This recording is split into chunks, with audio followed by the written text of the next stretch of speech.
Welcome back, children. We are moving on to the last topic of this chapter, that is women health and a critical appraisal of health infrastructure in India.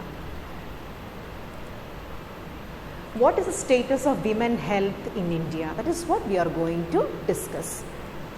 The female feticide is common in our country, so that the female child sex ratio is declining. In the olden days, killing of the female child in mother's womb was very common, because the female child was not accepted in certain states of our country, especially in Uttar Pradesh, Bihar, etc. So the female child was killed within the mother's womb. That is known as female feticide. You know that, isn't it? So women health status, it affected the women health status. So the female feticide was common in our country, so that the female child sex ratio was declining. So the number of girl children to be born, that was declining. Next point is, more than 50% of the married women between the age group of 15 to 49 have anemia caused by iron deficiency. Now, especially during the maternity period, the consumption of iron tablets are very important. So due to the iron deficiency, the women are affected severely by anemia, and because of that 19% of the maternal death was reported due to anemia, which caused due to the lack of iron or deficiency of iron. So the women health status is very poor in India. As the next point is, abortions are also a reason for maternal death.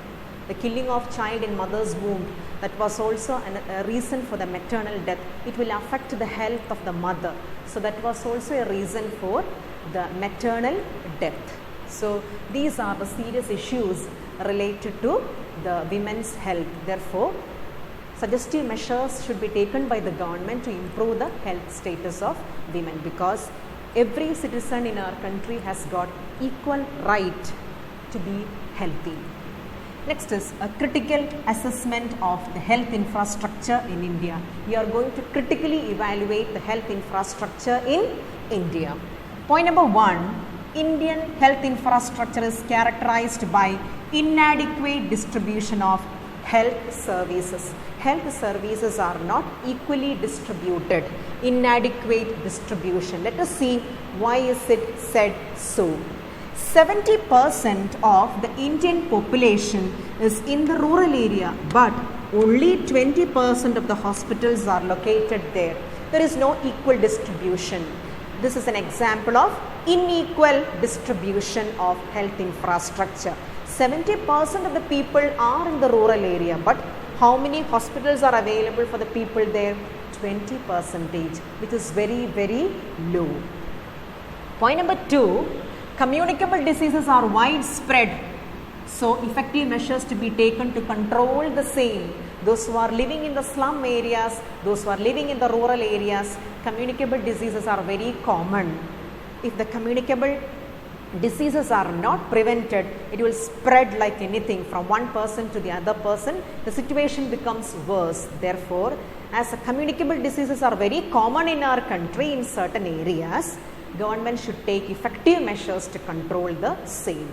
The next one is poor sanitation facilities. I told you, when we speak about health, drinking water, sanitation plays a very important role, because if the people, especially in the slums and the rural areas, are not provided with good drinking water and sanitation facility, it can definitely result in communicable diseases.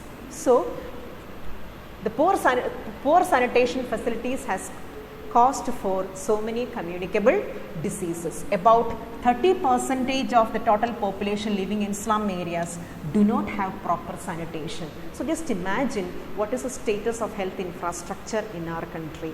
In the slum areas, the people are not provided with good drinking water and sanitation facilities. Communicable diseases will be common, and we can expect more death rate will be more. So government has to take measures to improve the health status of the people living in the slum areas as well as in the rural areas. Next is lack of manpower.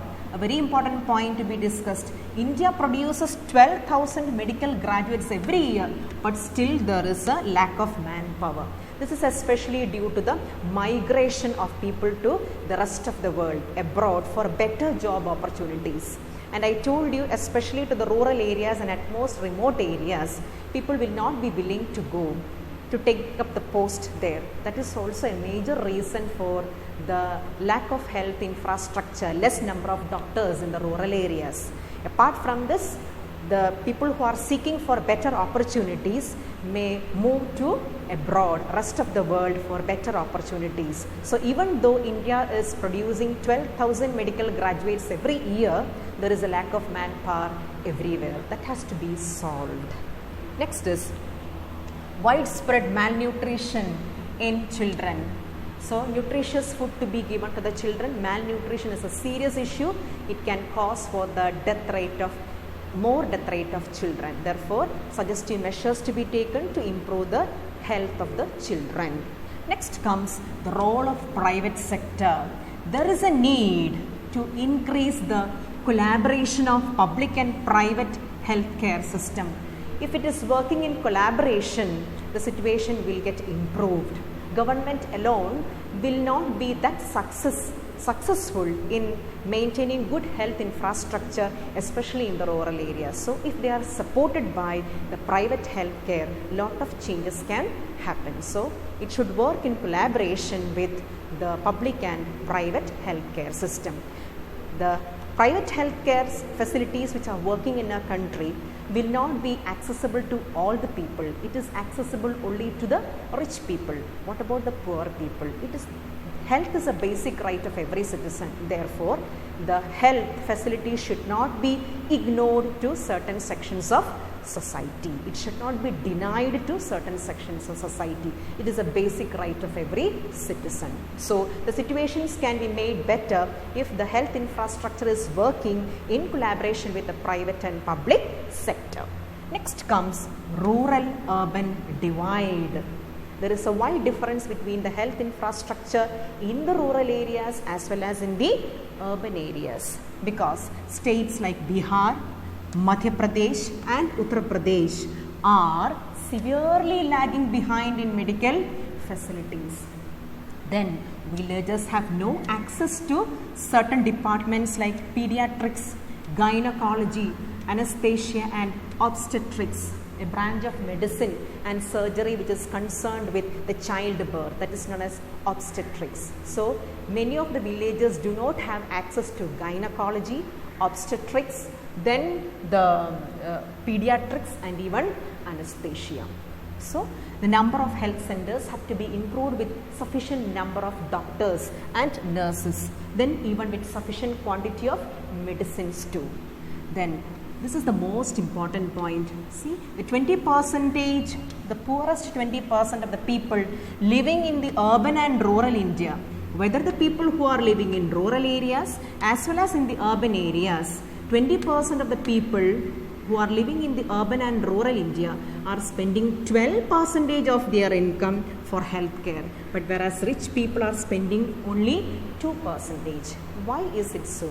Because the poor people who are living in urban areas as well as in the rural areas, they do not have much knowledge about the serious issue of communicable diseases. They are not properly educated.